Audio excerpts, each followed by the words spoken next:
everybody. Welcome to the Stock Car Spectacle. I'm Ian Jortson. And I'm Tom Hoblin. And we just got done with a wild weekend at Circuit of the Americas with all three series. But before we get into all that, let's start off with our diecast of the week. Tom, what you got for us, buddy? So I'm going to have a little bit of an homage to the truck race where we saw that Andretti truck lose the rear axle. And the only other time I've ever seen that in my life was when this Ryan Newman Alatel car rolled through the grass at Daytona in like 2002. And that's one of the images that's burned into my mind as a child, was seeing that car flip and the axle coming out. So I thought I'd pull out this guy from my childhood, little Ryan Newman. Yep, that is one race definitely from our childhood, or one wreck that we will always remember. That was so wild. I have a magazine with a picture of the wreck, and the axle is just separating from the car. So I remember that image. Yeah, definitely. Yeah, that's a cool car. Alrighty, so for my diecast of the week, since we're going to Richmond Raceway, I had to bring out Kevin Harvick's final Cup Series win from 2022. His Mobile One car got the confetti all over it. Yeah, just crazy to see that this is his last win. And wasn't able to get one last year, but yeah, pretty damn cool. And I was there for his second to last win at Michigan. Hell yeah. That's the Mobile One cars, honestly, for the past couple of years have slapped. Oh yeah, so hard. Killing and it. They're continuing it with this year too. That's a good looking race car right there. And I'm sure for Harvick fans, it looks even better with confetti all over it. You know it. And one last bit, I just got this helmet. This is Kevin Harvick's final helmet that he drove at Phoenix Raceway in November. Got just a collage of all of his wins and big moments in his career. I asked for this for Christmas, and it just came in yesterday. My parents got it for me, and I went and picked it up today. Did Kevin sign it too? Yeah. Excellent. Yeah, right there. Excellent. Yep. You can't tell me that signature says Kevin Harvick.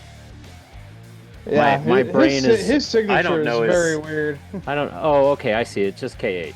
Yeah. Okay. With a little K at the end. With the K at the end. Okay. Yeah. I'm like, what is it? It looks like a BLL. Yeah.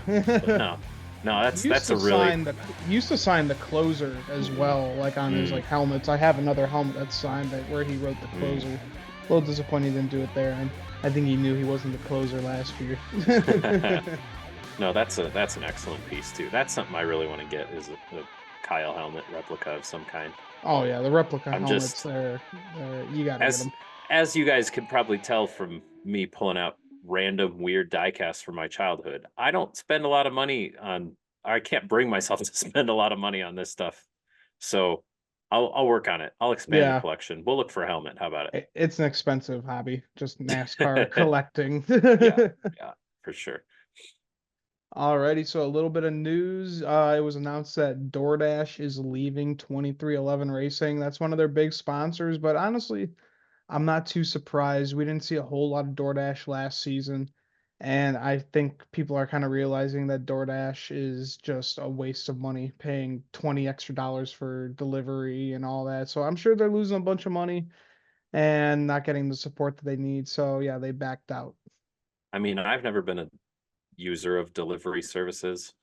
It's so much cheaper to just go take 10 minutes and go pick it up. But you worry about this. They just built their brand new facility, and this is like one of their anchor sponsors. This was like the first sponsor that was on his car back at the Clash at the Daytona Road Course or something. They had like root insurance and that was actually Ty Dillon driving that car. Exactly. Yeah. But you're a little bit concerned that this new team is losing one of their anchor sponsorships, but at the same time, the sport's ever changing. It's always growing and whatnot, and they've definitely got some other groups stepping in to take their place. Oh yeah, big time. I mean, they just had the Air Force come in to sponsor the 23 car. I mean, they were a long time sponsor with Bubba over at the 43 team. So yeah, they still got a lot of sponsorships. Bubba is a very marketable driver. I think that's one thing he'll never lose is sponsorship. No, for sure. But DoorDash was the one that was putting Bubba in a bunch of commercials and whatnot. So you wonder if other sponsors are gonna be able to do that, or if they care to do that. Because we more NASCAR out there everywhere, and it just sucks to lose a sponsor. Yeah. And we've been seeing that. We've been seeing a lot more like NASCAR drivers in commercials. Hmm. We've seen Corey LaJoy. I think he was like in a Chili's commercial that they did. We got that Brandon Jones, Dale Jr., Menards commercial. Like, The most marketable man in NASCAR is Brandon Jones. no kidding. So yeah, it's on the uprise, and every time there's a race, you always see the Truck Series drivers doing like the Yeah. Craftsman tools, like them trying to figure out what tool it is and My trying to fix favorite part stuff. about that commercial is that like a bunch of those drivers switched teams, but it was shot at Talladega last year. Yeah. Like you could obviously tell they're just in the Talladega garage, but you got like a driver wearing the wrong fire suit now for this season. It's just that commercial's kind of a mess. I Right. like And the new then Celsius commercial that they dropped though, yeah. showing off all of their racing sponsorship through all the series. That's a really cool one. Yeah, pretty damn cool. And yeah, we've seen like Raising Canes. I've seen like from all over the country that there's just Yeah. like billboards for like Tony Breidinger. Hmm. Just yeah, NASCAR is stepping up, and I think a huge part is that Netflix documentary. We talked about that the first episode of the year, and how much this has changed with how marketable NASCAR is Well, getting. again, and you look at it again, they released the ratings this week and they're up 6%. Yeah, And that's we were seeing all of last year, it felt like every race, oh, down 4%, down 3%, down 5%. Oh, excuse me.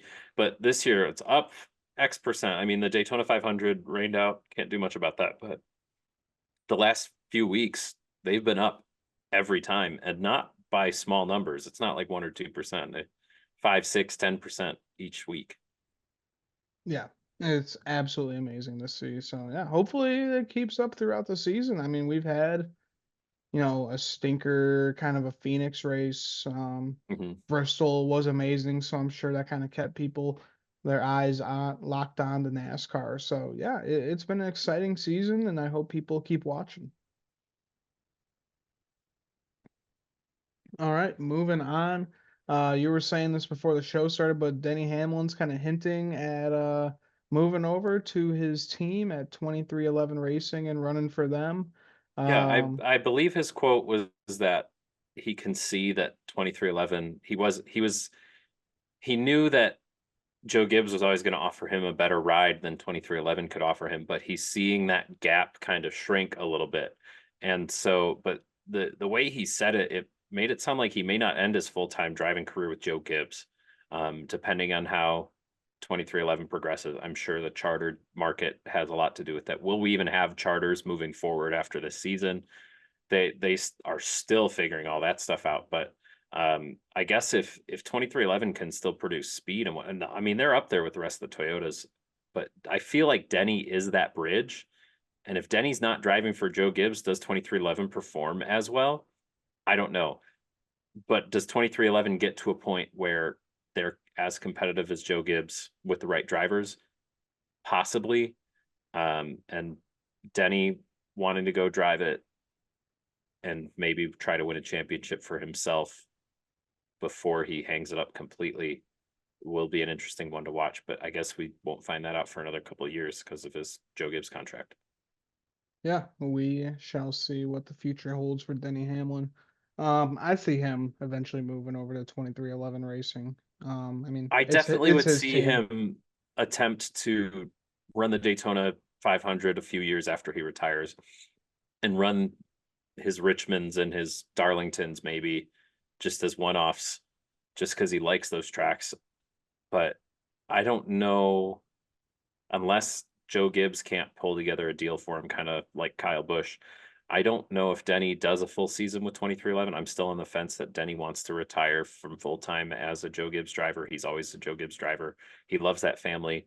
But if the temperature's right and the moment's right, then it's very, very possible Denny does his last season or two in his own ride. Yeah, why not? All right, Tom. Well, let's get into our COTA review. We had all three series running this past weekend. We started off with the Truck Series and Connor Zilisch making his Truck Series debut. led the field to green. This kid looked amazing in practice and qualifying. 24 My Rolex jaw was 24 on the winner. floor, and I was watching practice and qualifying, and I was just like, that he did what? Yep. He was a second ahead of the field. And I'm sure that translates taking the pole and you got all that open track ahead of you. You take the pole, that translates to him just pulling away from the field, winning the race, right? Nope. Oh, oh, wait. No, Oh, he wait. overshoots it into turn The one first on turn. lap one. Oh, and I mean, that's just a 17-year-old being new, like, oh, yep, he's giddy, he's so fast, he wants to just get up and go, and he gets into the race and he drives straight. Like, you got to turn, buddy. yep, too much Oh, confidence, the poor guy. locked And up the like, tires.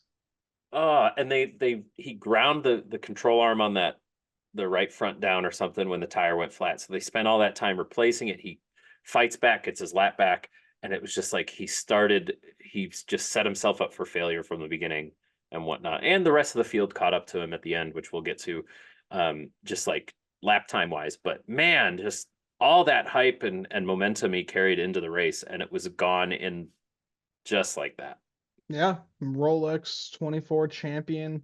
The kid looks good on Mhm. paper. He looked good practice and qualifying, but yeah, once that green flag waved, the nerves really set in for him and reality set in. So yeah, I mean, he was fighting back throughout this whole race. I will say he looked impressive. Cut through the S's a few times, I believe. Had some Who penalties. I didn't mean, this who weekend didn't this in the weekend? in the lower series? I'm sure we'll Yeah. discuss that towards the end too, in general. No, yeah, it's the whole industry seems to know what this kid is capable of and whatnot. Um, he had an interview and he said his goal is to be the youngest Cup Series champion in history. So there is a goal he is setting.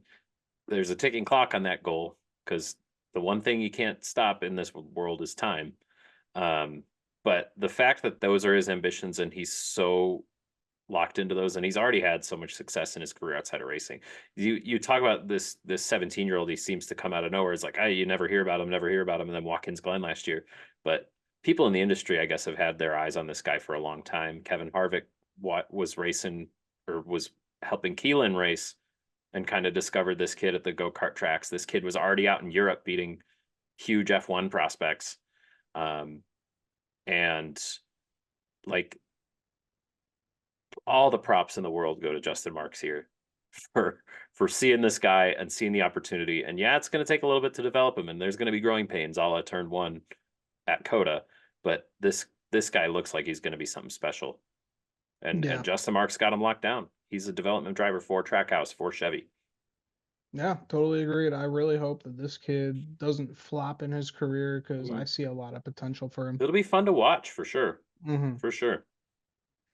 Alrighty, so Nick Sanchez wins stage one. Corey Heim wins stage two. We know those two. They are going to be playoff bound. They're both fantastic drivers. They're Yeah, going to be fighting for a championship. So those playoff points are just crucial for them. for sure. I mean, Nick Sanchez is going to make a good run towards the playoffs, but like Corey Heim has an average finish of like 3.5 or something right now this season, which is just absolutely ridiculous. Hmm. Um, and if this were a straight up points format, you might be already ready to call it. But there's not. There's playoffs and whatnot, and Yep, things like Carson exactly. Hocevar can happen. But um, Corey Heim just looks incredible already. Hasn't Absolutely. hasn't lost a step since the offseason. And someone who did not look incredible, that '04 of Marco Andretti, just the entire rear housing, the entire rear axle somehow just breaks off of the truck and just pops out. And with the tires still attached. I have Yeah, and never seen anything like that happen without yeah, being in a wreck. right. He's not in a crazy wreck. It's not like the Newman wreck we talked about earlier. He Yeah. was driving in a straight line. He hit the brakes to go in there. But again, where's the '04 truck come from? Who knows? So this is a new team. They're probably not working with the best equipment all the time. And Roper you just racing. wonder, and this guy is used to open wheel racing, so he's not used to running these big heavy trucks. So I'm sure he's putting some extra fatigue on the truck as he's going around. Towards the end of the race, they said a weld failed or something. Yeah. It's like, good Lord. And it created these late race cautions at these road courses that we love to watch because they can be exciting, but we also dread them because a lot of shenanigans can happen. Yep, a lot of shenanigans, a lot of wrecks going on in this race. Just everyone kind of just driving like idiots, like we would expect inside the Truck Series. But then we got into NASCAR overtime, and Corey Heim was able to pull it off and get the win. Um, just Zillich tried his damnedest to get back to him, but yeah, he kind of ran out of steam at the end. but I think Connor No, Zilisch proved that he can run in NASCAR. He had some issues throughout this Mhm. race. He overshot that turn one, cut through the S's, and he was still able to come back and fight for this win. So yeah, Yeah. pretty incredible to see out of this kid. After all that, Um, finished top 5. yeah, exactly. And we got to wait till he's 18 years old for him to go on these bigger tracks because right now he's Hmm. only 17. Right, right. But sneaky Taylor Gray in there with a second place finish just was consistent all day, and Taylor Gray moves up 3 spots in the points to 4th. So those Tricon trucks look really good pretty early. Yeah, Taylor and Tanner Gray, they were looking pretty good throughout Hmm. this race before they got into some trouble. All right, so let's talk Xfinity. And Shane Van Gisbergen was finally able to show off his road course talents here at Circuit of the Americas. Kyle Larson won the pole, but SVG was the one that was able to lead the field to green with the 17 car having some adjustments before the race, sending him to the back. So SVG leading the field to green at Circuit of the Americas. Love to see it. He used to race there, so he Right. knew what he was doing. They were saying it's the one track in NASCAR that he has had track time on, albeit they ran a different route on that course, a different configuration, if you will. Hmm. But this is this is the reason that he's doing this. This is the reason that he's coming to race Xfinity, to come to one of these road courses and do what he does best and drive a big heavy stock car around a racetrack and go win. And we're Yep. going to see how that unfolds. Yep, and we had early trouble for Chandler Smith. He got that win a few weeks ago at what was that, I believe Phoenix, right? Yes. Yeah. Yeah, he got that win at Phoenix a few weeks ago. Got spun by the 8 of Sammy Smith. So yeah, his old team just spun his old car. You know, Pretty, yeah, we love to see that happen. it's these young guys coming at this big professional racetrack. Yep. They're learning. They grew up running ovals and whatnot, and then they come to an F1 track. You gotta learn how these cars work and whatnot. And not everybody's dumping each other on purpose, but there could be some malice. Yeah, Who exactly. knows? Who knows? And then Junior Motorsports, then they just still love wrecking each other. Sam Mayer slammed into the rear of the 7 car, completely tearing up that front end, or at least where the tire is for the 1 car. Ugh. Man, Uncle it's Justin's got to wrangling these young kids. a rough start for Junior Motorsports this Yeah, year. yeah. I'm sure Justin Allgaier is still thinking about Phoenix though, and what Oh got away man, from him and whatnot. And what a heartbreak that mhm. was. This is not, and it's not the junior motorsports of old where they're running 1, 2, 3, 5 every week. They something's off with them, and this is the ebbs and flows of stock car racing. But they're and granted, struggling for them is different than struggling for another team. There's a lot of teams out in the Xfinity field that would love to be sitting 8th in points or 9th in points. So Right. um, but for a company like Junior Motorsports as the premier Chevy team in the Xfinity Series, like you want to see them perform a little better. Yeah, you would think they would have maybe 1 or 2 wins by now. Yeah, for sure. And I mean, again, Phoenix, they had it with 6 laps to go and it all went away. Yep, that's unfortunate. Parker Kligerman won stage 1. He stayed out while everybody was doing the pit cycle, so Good great points for points. him. Yep. We had some amazing battles with SVG and AJ Allmendinger, Ty Gibbs, Mm, Kyle Larson. All these guys were putting on a hell of a show, running down each other. SVG, I love that he is getting used to the bumping and banging of NASCAR, man. He was using that rear bumper throughout the yeah. whole race when he wanted to get by these guys. I love that SVG and AJ Allmendinger were in basically the same car. And when the race started, just right away, they were so equal. and what they were doing. SVG was out leading, and AJ was kind of following him behind and saving his stuff a little bit, but they were both pulling away from the field. Like that shows that you put a talented driver in a good car and they can make really good stuff happen. And it was kind of fun to watch SVG and AJ carve up the front of the field for most of this race. Yeah, they were like at least at one point like 5, 6 seconds ahead of third place. It Hmm. was absolutely Hmm. ridiculous. I mean, But they were right on nose to tail. They would flip flop positions every once in a while. One would slip up, the other guy would take over, and it was fun. It's another fun strategy race we saw building up here. yeah, it was pretty damn cool to see. We had Brandon Jones winning stage two throughout the pit cycles, but Good points for him too. he He needs cut. those extra points. He did not end up winning the stage. He cut through the S's, and Ugh, they gave it to Riley shoot, Herbst. shoot. They found that out like pretty much after he won the stage. They come back to Hmm. commercial and they're like, "Well, Brandon Jones did not win it. So Yeah, 98 gets that playoff point and 10 regular season points. That sucks for the nine. He has had a horrible start to the season, and it just keeps going. this is. I guess this is as good a time as any to have this because we're going to see this a couple more times during the weekend. But you gotta obviously you can't say there's no track limits at a track like this where there's all that runoff and there's all that pavement because they will start pulling Dale Earnhardt moves and just driving straight through these S's and it's a straightaway with some paint on it. But but the way that this was policed, yes, they set out the rules and said this is how they're going to do it. So like you can't complain there, but can we figure out a different way to do it? Um, I don't know. I don't Yeah. know. At least give a warning, like F1 gives 5-second penalties, time penalties for course cutting after the third offense. And Hmm. it's like obviously these guys aren't trying to go through there. And again, later in the cup race, Chase Elliott got squirrely and cut through the course and it ruined his day just because he got a little bump. I mean, and these guys coming in, like the pass through is a good option, but these guys coming down to the ends of stages, ends of races, there's no option for a pass through, and then they get shellacked with 30 seconds of time added to it or whatever, or just disqualified out of the top 10. Like it's a bit ridiculous.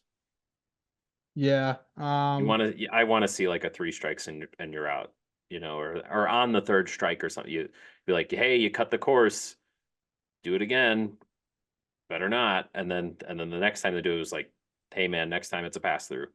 Yeah. Because Yeah. that'll give at least some grace. And again, it's not like on the last lap somebody's gonna be like, well, I haven't cut the course yet, so I'm gonna drive straight. Like Mhm. that's egregious enough where NASCAR would be able to step in and be like, nope, you can't do that. That's ridiculous. Um, Yeah. but you start calling Yeah. balls and strikes, and it's a Yeah. I agree. It's a tough one to kind of combat, but I don't know. I feel like the rule. I think it's fine right now because we saw mhm. the Cup Series drivers. There was limited cutting through the S's penalties. We didn't Yeah, see as yeah. many. Those are more, the professional drivers. They know what they're doing, and with the Xfinity It's and Truck Series, are more the it's also a kids. tough And one to deal with because it's at this track and we're done with it yeah, for the rest of the year. Like it doesn't matter after this week. And it's just kind of one of those fluky things we get. Our sport is so diverse in the kinds of racing we get to watch. You get to watch these super speedways, these intermediate ovals. You get to watch trucks run on dirt. You get to watch giant road courses. Like it's the variety that we get as fans to watch is fascinating, and that comes with its own complications of having to call different rules at different parts of the year, whether it's your yellow line rule or your track limit. I mean, yellow line rule is basically track limits of super speedways. yeah, pretty So much. can't say we haven't seen this before. But Yeah, nothing anyway, new. mhm. All right, so moving on, the 81 of Chandler Smith, he is able to get back to that 8 of Sammy Smith and spin him back. So a little bit of revenge. We're always going to see that in NASCAR. You spin me, Yeah, I'll spin you back, buddy. yeah, It's for all sure, fair. for sure.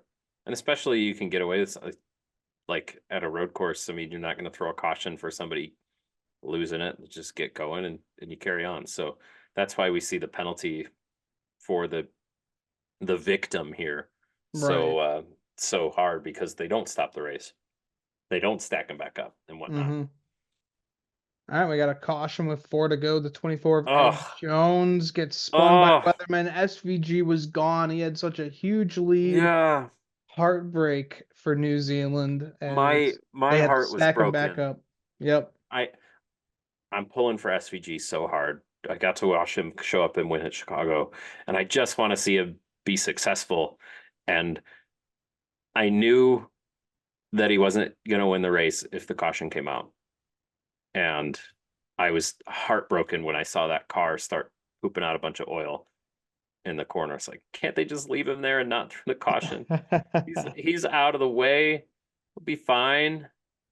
And yeah, that was a tough one to swallow. Yep, that sucked. So had to bring him back for overtime. We had SVG going 3 wide with AJ and Ty Gibbs, sending them both wide.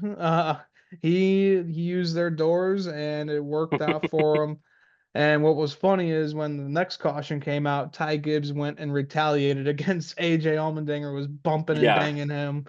yeah. Ty just throwing a hissy fit. I mean, that's Ty Gibbs and Xfinity. It's still so strange to me that Ty Gibbs and Xfinity is a completely different person than Ty Gibbs and Cup. Oh But yeah. I, I can't believe he did that because I can only imagine that doing that to AJ Allmendinger under caution is the same thing as shoving your foot in a Yellow Jackets nest, like on purpose. And Yeah. why would you want to do that? Sounds like a horrible idea. Dude, But and Allmendinger would just he towers we over saw him, it and he did man. it. Yeah. Yeah. Yeah. Oh, that was honestly stunning to see Ty Gibbs go. And they were in the car with AJ when it happened. Yeah. Just like in the in-car view, and you saw him get all crazy and stick his hand out the window, probably tell somebody they're number one. But Yeah. yeah, that was wacky. And it's also weird that NASCAR doesn't police that. Like NASCAR sees that. There's send Ty to the back for that BS. Like, come on, send him to the back of the longest line if he wants Yeah. to try to mess with somebody like that under caution. It's a safety thing. Come on. That's just their boys will be boys mentality with NASCAR, which I mean, I get it. He didn't try and like completely destroy his car. Just gave him a little bump, be like, hey man, fuck you. But nah, I would be happy if they did do Yeah, that but at the time. Be like, what, send him to the back. he was this close to being William Byron at Texas with Denny Hamlin. He's this close to sending him through the grass. So like, Right. which again, that's another one that still amazes me. They just didn't do anything to They Byron. They're didn't like, oh, care. we didn't see it. Denny spun Denny Hamlin? under Nope. caution. Yeah, what? No, but like, yeah, I mean, they showed the other camera angles and like he's carving the wheel to the right, and his wheels are sideways, he's smoking the tire. Like he was so close to sending him around. Yep. Like that's wild, and it wasn't even AJ's fault. Yep. AJ got run wide. Ugh. I just love it. Colleague Racing Hmm. tweeted like 19 cars throwing a hissy fit right now, and I was like, oh, this is perfect. I love Colleague Racing. And then this was the pit stop, or was this when Kyle Larson said, "F it, we're gonna pit and get tires because we're only in this for the win anyway," or was that the one before it? I think that might have been the one before it because he was Yeah. making ground in that Hmm. restart there. But he And was he was then never gonna win this race if he didn't get those fresh tires. mm-hmm. And then this Uh extra caution came out and it helped him a lot. He got a few spots, bunched him back up, but he can get more spots again with fresher tires. yep. All because poor Riley Herbst, he was having a great race, won the stage, and got caught up in a big wreck. They were stacking up, and he just Yeah, destroyed his entire front end. Just yeah. unfortunate run for him for the start Hmm. of the year. And if a stack up like that happens at the beginning of the race, you probably don't see the carnage, but everybody knows they got to go at the end, and you get a little lighter on the brake foot there, Yep. and you just start running over each other. Yep. So this brings out our second overtime, and Austin Hill gives Shane Van Gisbergen the bump and run going into turn one. Ugh. And this lights up the 97. You can see that he gets so pissed off, and then he just This starts using was, the bumper on yeah, Austin Hill and destroys the front end of his own car. But man, he got Austin Hill out of the way, and here comes Kyle Larson to steal that win away, Alex Bowman style. huge, huge learning moment for Shane though. Yep. Um, And they're saying that this car is even more different than the Cup car, and the Cup car is so similar to what he's driving. So the fact, first of all, the fact that Shane is being so successful in this series so early, and this is car is even more foreign to them what he's used to driving. I mean, he's using H patterns now in this car. Um, but this is one of those things where Shane's got to learn. It's the Landon Castle. You got to learn to wreck somebody without wrecking yourself and whatnot. And Austin Hill came out the benefactor of it. Where Shane probably messed up a little something in the power unit there, even for that final section of the course. But yeah, sure, he went back and got him, and Austin Hill was upset, which after the fact we also saw, and this one I saw in the moment. I called it. I was like, I'm pretty sure he cut the course on the final lap anyway, Yeah. but he saw red in his eyes and was just wanting to get to his rear bumper and give it back to him. But I mean, props to Shane. He got out of the car. He was smiling. He's like, man, that was fun. I got to learn how to give it back. Like, it sucks because we were running so good, but like that's the dark side of NASCAR too, where it's you can run good all day and these late race cautions can bring chaos, and the best car won't always win. Yep. So he had a great debut at his first road course in the Xfinity Series. Unfortunately, that second place turns into a Mm. 27th place finish for SVG. Unfortunate, but hey, man, we saw the speed out of this car. We know that this guy can come and win any road course that we're gonna go to. Yeah, we're It's going to a gonna few be him more. and it's gonna be him and AJ battling out. It's gonna be a fun season Right, right. seeing the Kiwi out there. I thought it was interesting that they said the trucks aren't going back to a road course at all for the rest of the season, which Yeah, I'm okay with. Like, we don't need it. But I was like, man, they really only scheduled one, and I'm glad that SVG is getting to go to more road courses, and we'll see all that. And he'll learn from this, and he'll become. He's, I mean, again, he's learning so fast, and hmm he's sitting in 14th in the playoffs, like he's in or in the standings. He's in the playoffs right now as it is. You just hate to see it because 4 laps earlier, without overtime, he was going to cruise to victory and lock himself into the playoffs, and now he's But back to where he is. that's the pain of NASCAR, man. You're gonna have a Mhm. huge lead, and here comes a late caution, takes it away, Yeah, and someone else gets your victory. yeah, He'll for get sure. used to it real fast. For sure. But I mean, Kyle Larson coming back to front from this race, you expect that car to be competitive, and he just worked and was grinding all day, got tires at the end, and yeah, he said he got lucky with it, but it still took skill to carve through as many cars as he does Yep. with the 2 overtimes. So credit where credit's due. Kyle Larson is still Kyle Larson. Yep. Drove his ass off. All right, so let's go to the Cup side of things. William Byron wins the pole, and Corey LaJoy showing off his talents in the Cup Yeah. Series. My goodness, they go three wide. Him, Well, I mean, he Bubba. qualified well. He did show off his talents. He showed off a lot of speed in the road courses. It's just this kind of turn one area for the 7 car during the NASCAR weekend at COTA. I guess that's causing some issues. Yeah. It So was he it was him, Bubba, and Truex. Yep. So he wrecked Bubba, and Bubba just had issues going on with his car after this. He qualified very well. He qualified 10th Hmm. for this race, and but could not escape the issues after the 7 car destroyed him. Yeah, and I mean they fought all day, and Bubba finished 18th with a steering wheel that was an inch to the left or something, so or Yeah, an inch to the right. So like they got that car repaired and fixed up, and he was still able to. You just wish that he had a better opportunity to run the rest of the day. Martin right. Truex again, more impressive. I guess that incident like broke his wheel rim. The tire didn't hmm go flat or anything, but it broke the wheel rim. But he had an extra pit stop from lap one that he had to come back from. So impressive run for Martin Truex. Yeah. And man, you got to feel for Michael McDowell, man. He had his power steering go out throughout the race, and you can just see every single pit stop that he made. He was just sitting Mm, there with his arms out, just like wiggling them, be like, oh my God. Like, dude, I cannot imagine going around that road course with no power steering. Oh, you know he is going to be sore this entire yeah, week. yeah, and he's got to go race a short track next week. So Oh man. man, Hope the power steering is back for him. I did an Ironman go kart race. It's just an hour long, and you keep just swapping out go karts when yours run out of battery. And I felt similarly afterwards. I was not conditioned for that, and I was like, by the end of the race, I could barely turn the cart and whatnot, and I was probably working it way too hard. Right. I like to think that I know how to drive race cars because I watch a lot of race cars, but I have no clue what I'm doing. Yeah, right. But yeah, I can feel his pain because I kind of have gotten a very, very small microcosm of that in those go-karts. It's not fun. You are sore. You are very sore afterwards. Yeah, I bet. All right, so Christopher Bell wins stage one. This guy, he's been on a roll this season, just looking fantastic. And we know that he is just lights out at these road courses. Yeah. Yeah, for sure. I mean, Christopher Bell is just again, he is we say it every week. He is nobody recognizes the talent that this guy has. And Mm-hmm. he is competitive in each and every one of these races we go to. It Yeah. shouldn't be surprising, and yet we're like, wow, look at him. He's winning stages at a road course. Like he's good. He's Yep. got two road course wins, like Yeah, right. Yeah, won Phoenix earlier this year, so these mhm. stage points and that playoff point is going to be working out perfectly for him once they start off with the playoffs. But Brad Keselowski, man, he is still on his bullshit this year.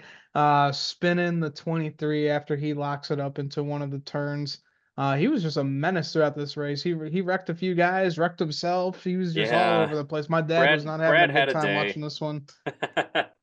Brad had a day, man. Like I feel like every 45 minutes they're like, "Oh, and the six cars around." Like there he is. So, tough day for Brad, but this isn't Brad's type of track. No, not one. I mean, dude, he used to be good at the road courses back in like the Car of Tomorrow days. Like, dude, those battles with him and Marcos Ambrose. Yeah, poor Kyle. He wasn't able to be in that Just great because he battle. won the one Watkins Glen race where he dumped Kyle out of the lead doesn't mean he used to be good at road courses. Like, ugh, I'm not bitter.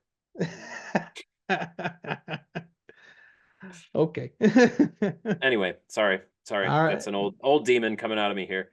no Um, problem. Christopher Bell, he spins the five car of Kyle Larson. hmm. Um, and that might be a theme of the day for Yeah, I Christopher wonder if Bell that'll here. happen again.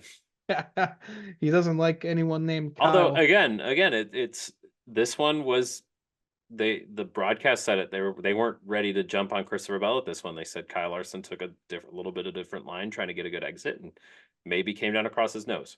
So Right. we'll see if that happens again. Yeah, we shall see.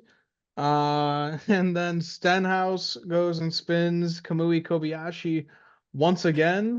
We saw him do this in Indy last season. And I just gotta Yeah, think the only but thing that's going through his head is 1776. We are the champs when he does that. oh Like, my goodness. For that's too much. I don't think we can bring in World War II references here. But oh, they already were on Twitter and oh TikTok. my It was goodness. We're better than this. we know Ricky is a full on patriot. Yeah, but again, Kamui got him right back. He just stayed in the Oh gas as yeah, he spun it and got him it got right him back in back. the moment. So, I loved um, it. yeah, these that's what like Jensen Button was saying last time he came and ran a couple of these races. Like these guys are relentless, and if you don't give it back to them, you will get used up. So you wonder if next time Kamui's driving a 2311 car, if Ricky's going to treat him a little differently, knowing that he got his payback Yeah, right then and he was there. able to So get him back. Yeah. yeah. Yeah, but man, Kobayashi, he has had a rough start to his part-time NASCAR career. 33rd at Indy, top 35 here at Mhm. COTA. Just a real rough start. I really hope he comes back and has a really good race because Yeah, he's just had so much issues.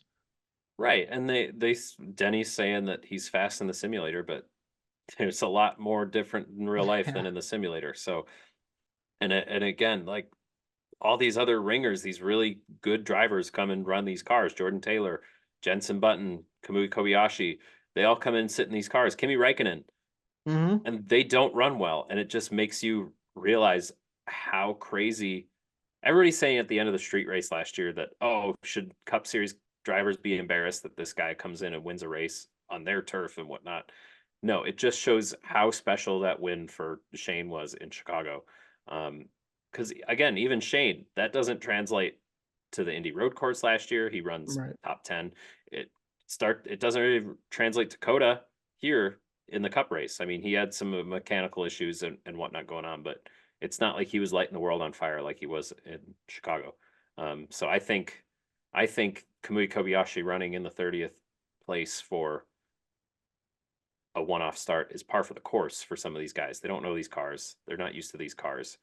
Um, he's just out Yeah, here to learn and have some fun and try something out. And that's it's something hard. that's another great thing about NASCAR is you get these opportunities for people. It's not like Hendrick can go build an F1 car and just try to run Monaco for a one-off event. No, Right. but 2311 can get an F1 guy in here. Trackhouse can get an F1 champion, a supercars champion, field them a car and see what they can do. And I think that's what's really special. Yeah, it's pretty damn cool to just see the Mm-hmm. diversity that will come out of NASCAR. Alrighty, so Denny Hamlin wins stage two. Like we said, Chase Elliott, he was one of like two or three Cup Series drivers that got caught cutting through the S's. He got loose going into it and just pretty much cut the entire thing. Yeah, Right. And can't have that happen. say what you want about Chase and how you feel about it. In the moment when it happened, I was like, that kind of sucks. But it's a one-time thing and it wasn't his fault. Like he got bumped, he got sent. And and you kind of just wish that there was a warning system beforehand. Maybe not even make it 3 strikes, just make it be like, hey, next time you do, just so you know, you cut the course, next time you do that, Yeah, it's a penalty. And have a margin where it's like, oh, he obviously cut the course. Like you don't get a warning. That's just egregious. You should have known better. right. Um, but and again, it's not like Chase gained anything cutting the course. No, He not was one he bit. was loose. He had to slow down. He probably lost spots. So Yeah. the fact that he then had to do drive through and what it just kind of sucks. And maybe they'll fix it next year. Yeah, we shall see. And then we mentioned him before, Christopher Bell. He gets the back end of the 8 car of Kyle Busch going into turn one. Just spins him. He Ugh. was just looking for a spot that did not exist. There was no real estate where he was going to be turning it except for the 8 car. That was the only spot where Yeah. he was going to be landing. But And Kyle, Kyle was trying to do a crossover on somebody else, and Kyle was hmm taking a kind of an odd line, and Christopher Bell was on fresh tires. So again, was Kyle upset? Does Kyle have a right to be upset? Probably. yeah, Was this 100% on Christopher Bell? No, maybe 80%. hmm Um, but Kyle had a top 5 car, and Kyle needed a top 5 finish, and Kyle knows that he lost valuable points, and that's why we saw Kyle do what he did at the end of the race. yeah. After Kyle, post Kyle race. got in his face and showed Christopher Bell the Hmm. fear of God. Well, yeah, and they mentioned on the or somebody mentioned, maybe it was a YouTube recap or something. Kyle Busch had a front row seat to the Kyle Larson incident. So everybody's talking about what Kyle meant, like this meant, but like I think that means you did it to Larson, you did it to me. Who knows who else you did it to? You got one hmm coming. Like it was, I felt like it was one of those where Kyle saw it happen earlier, so he was extra upset to see the yellow 20 car drive past him after he got contact. He's like, man, the guy was doing that all race in his eyes, just Yep. running people over, taking Just them out. telling him he's being an idiot out there and drive smarter. I mean, Kyle Hmm. Busch, the longtime veteran in the Cup Series now. I mean, he knows a thing or two, Yeah. and yeah, he will get Christopher Bell back. I mean, that is a guarantee. If Kyle Busch says he's gonna do something, he's gonna get you back. Hmm. He might not even wreck him. He just might make It's racing a living hell for him. Oh, for sure. Yeah. Yeah. Kyle's in that portion of his career. It's like, I'll let you go. I'll let you go. Here comes the 20. I'm going to run like hell, even if I have a 15th place car and you have a second place car. Yep. I will make sure you finish third instead of first. Um, Stuff like that. And again, Denny said it. Kyle, for how aggressive and how good Kyle is, he doesn't wreck people on purpose. Not anymore. Maybe younger Kyle, trucks Kyle, maybe. Obviously, there's that Ron Hornaday thing from all those years ago, but that is not who Kyle Busch is as a driver anymore. He understands the sport and he understands what it takes to make somebody's life a living hell without putting them in the wall and giving them a headache. So, yeah, I think this just all this means is, yeah, we're not going to go see Kyle uh, pull a Matt Kenseth and Joey Logano, we're going to see him keep on the bumper on a restart. We're going to see him push into a corner. We're going to see him aero block and side draft the hell out of the 20 car for the next few races to be like, you had this coming. You took 4 spots away from me ultimately. I mean, again, he had a top 5 car. He finished 9th. Not a terrible day for Kyle. But every point matters. We see people miss the playoffs or miss a round of the playoffs by 2-3 points. This could be those 2-3 points for Kyle Busch. Yeah, who knows? And we had William Byron taking the lead from Ross Chastain with 25 to go, and then here came the pit stops, and that 24 team just had a beautiful pit stop, flawless. I believe they were like in total of him going down pit road. I think he was like 3 seconds ahead of the one car. Looked great. Christopher Yeah, the one Bell. car was slow on their right or their left Mhm. rear or something too. Like they needed to execute flawlessly, and they probably needed William Byron to mess up too. Yeah. Because they needed to get the one car out of the pit stops in front of William Byron if they wanted a chance to win the race. Because they were talking about how hard Ross Chastain is to pass. Right. Yeah, so Byron looked great in that pit stop, and he was able to win, holding off Christopher Bell, who had fresher tires. He was coming Yeah, through that stopped a little field. later. Yeah, It was awesome. It was so cool to see the different strategies play out. And again, you love to see a race with no natural cautions that still finishes as close as it does, because you're like, man, they're on a 3.5 mile road course. All these different strategies, all these different things happening all the time, and they're getting hauled up by traffic here and there and everywhere. They come back and they're finishing within a second or so of each other. That's impressive. That's it's so amazing. impressive. Yeah. One more lap, Christopher Bell would have had him. I feel like he was just I think gunning he for the would have lead. needed 4 laps to actually pass him, unless he wanted to give him the bumper, to be quite Okay. honest. Because we were still seeing some effects of aero in entering some of these passing zones. But I don't think it was going to be as clear cut as if he got to the bumper with him and had one more lap that he would have done it. He would have made it hard for William Byron, but I still think William Byron would win. And that's just my opinion, my Yeah. analysis of it. But I think William Byron, best car out there all day, best car won. You love to see it. First multi-time winner of the series and the most wins in the next gen era. Kyle Busch, king of the Gen 6, is William Byron staking his claim to king of the Gen 7. So far, it looks like it. This kid has been For fantastic. Sure. I mean, last year was his he's got the breakout crown year. now. Yeah. Yep, kid is looking fantastic. Won the Daytona 500, and now he won our first road course of the year. So we shall see how he does going over to Richmond next weekend, and we'll be talking about that. Make sure you guys check out that show coming up. But buddy, you got anything else to add before we end the show here? No, I thought it was a great weekend. I will just say we got a good lineup between F1 and NASCAR this weekend. I watched both of them. We got a very F1-esque race in NASCAR.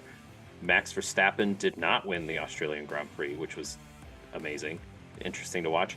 But even watching that race, the F1 race, there was no battles the whole time. Nothing really happened. And again, another prop to NASCAR. They don't have to do anything. You get battles all over the track. You get guys running into each other, and they're not making balls and strikes calls like that. We saw a weird thing at the end of the F1 race where a guy got a 20-second penalty because somebody got too close and wrecked. Like, they didn't even touch. And the guy who didn't wreck got a 20-second penalty.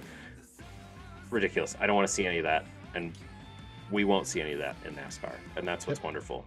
It's just, it's such a diverse set of tracks, diverse set of drivers. Oh my god, I love the sport so much. That's what I have to say after watching the COTA race. I love the sport so much. Absolutely, man. There's nothing like NASCAR. You gotta love it. Alrighty, guys. Well, that will do it for us here at the Stock Car Spectacle. Again, make sure to check out our Richmond preview coming out here in a day or two. Make sure to check us out on Twitter and Instagram and our merchandise shop. All the links are down below. So for the Stock Car Spectacle, I'm Ian Jordan. I'm Tom Hoblin. And we'll see you guys next time.